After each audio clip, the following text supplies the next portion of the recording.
क्या हो अगर जिस चेहरे को अनु बार बार अपने सपनों में देखती है वह कोई अजनबी नहीं बल्कि उसका अपना बीता हुआ जन्म हो।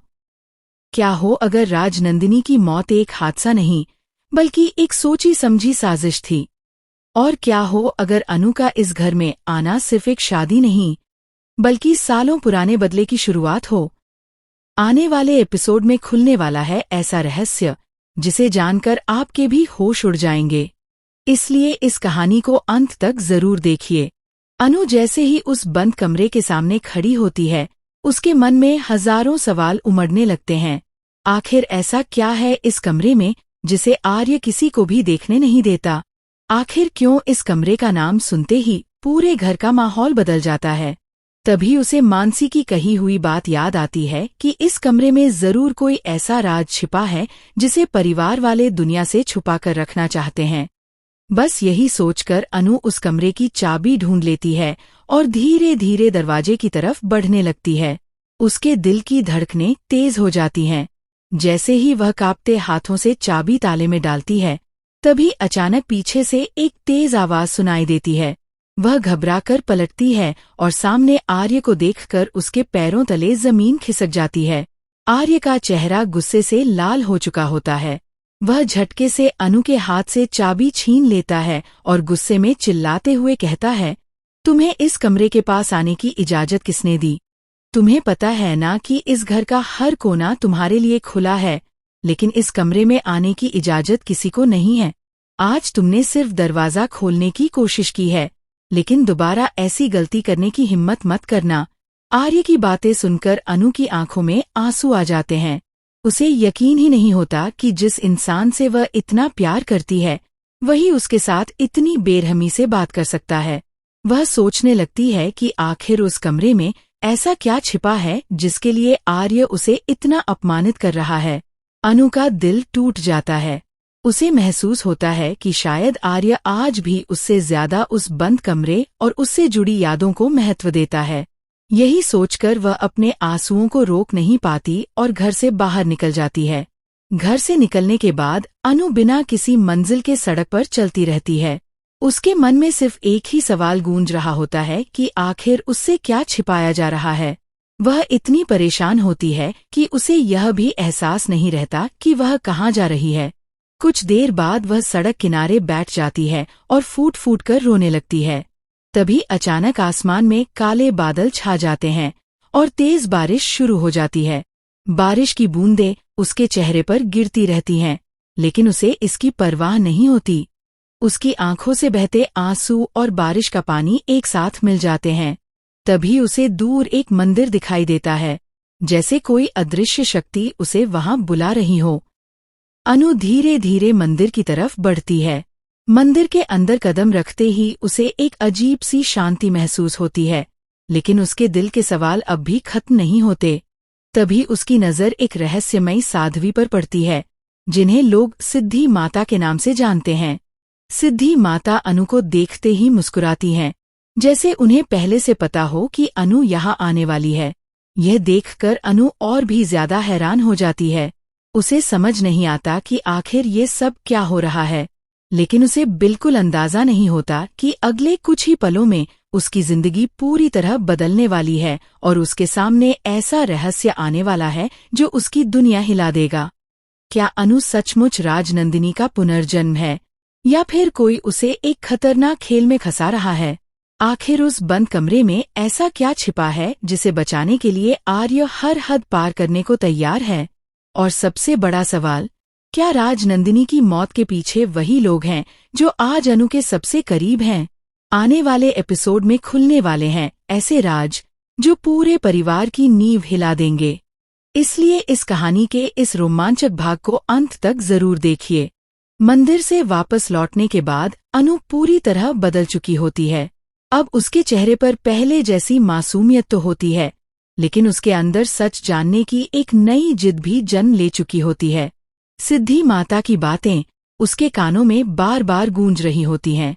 राजनंदिनी की मौत का सच पता करो, यही शब्द उसके दिमाग में लगातार घूम रहे होते हैं। जैसे ही वह घर के बाहर पहुंचती है, उसकी नजर उस विशाल हवेली पर पड़ती है।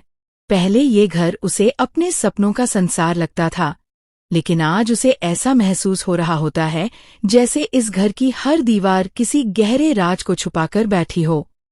वह धीरे धीरे अंदर प्रवेश करती है।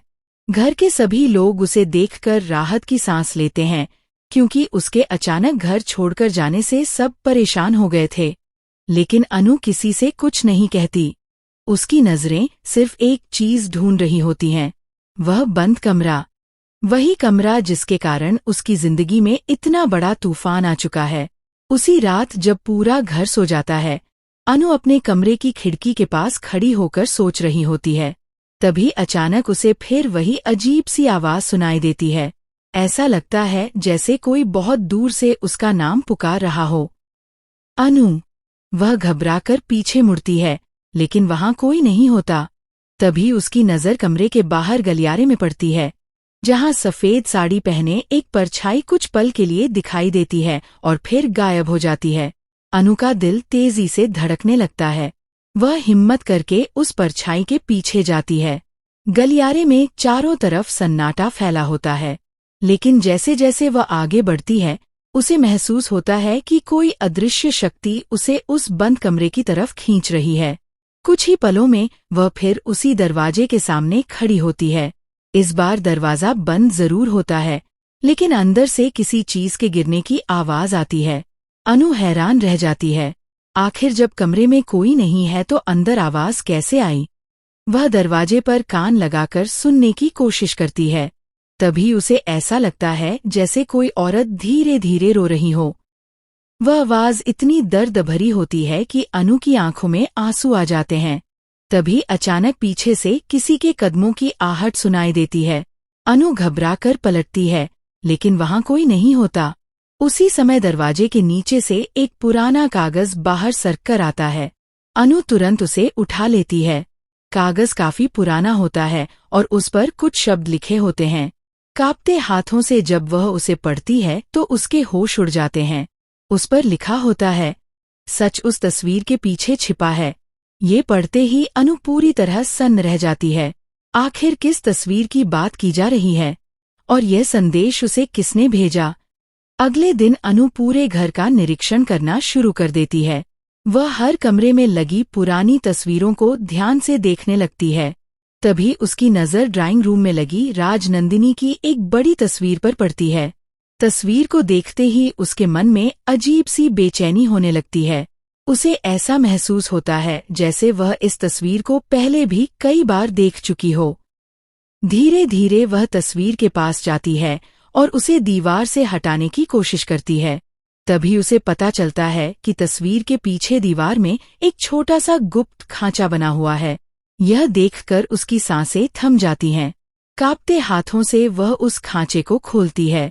अंदर एक पुरानी डायरी रखी होती है। डायरी देखकर अनु समझ जाती है कि शायद यही वह सुराग है जिसकी उसे तलाश थी। लेकिन उसे बिल्कुल अंदाजा नहीं होता कि इस डायरी के पन्नों में ऐसा सच छिपा है जो पूरे परिवार को बर्बाद कर सकता है। अनु जल्दी से डायरी अपने कमरे में ले जाती है और दरवाजा बंद करके उसे खोलती है।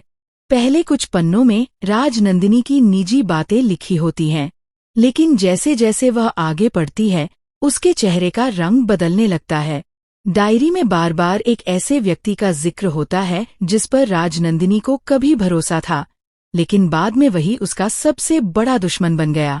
हर पन्ने के साथ रहस्य और गहराता जाता है। तभी डायरी के अंतिम पन्ने पर एक नाम लिखा दिखाई देता है। वह नाम देखकर अनु की आंखें फटी रह जाती हैं, क्योंकि वह नाम किसी अजनबी का नहीं, बल्कि उसी घर के एक ऐसे सदस्य का होता है जिस पर कोई शक भी नहीं कर सकता। अब सवाल ये है कि आखिर वह नाम किसका है? क्या वही व्यक्ति राजनंदिनी की मौत का जिम्मेदार है? क्या अनु को सच जानने से रोकने के लिए फिर कोई नई साजिश रची जाएगी? और सबसे बड़ा सवाल, क्या आर्य इस राज से अनजान है या फिर वह भी इस रहस्य को छुपाने वालों में शामिल है? इन सभी सवालों के जवाब आने वाले एपिसोड में मिलने वाले हैं, जहां कहानी का हर मोड़ पहले से ज्यादा खतरनाक और रोमांचक होने वाला है। क्या अनु सचमुच राजनंदिनी का पुनर्जन्म है या फिर कोई उसे एक खतरनाक खेल में फंसा रहा है? आखिर उस बंद कमरे में ऐसा क्या छिपा है जिसे बचाने के लिए आर्य हर हद पार करने को तैयार है? और सबसे बड़ा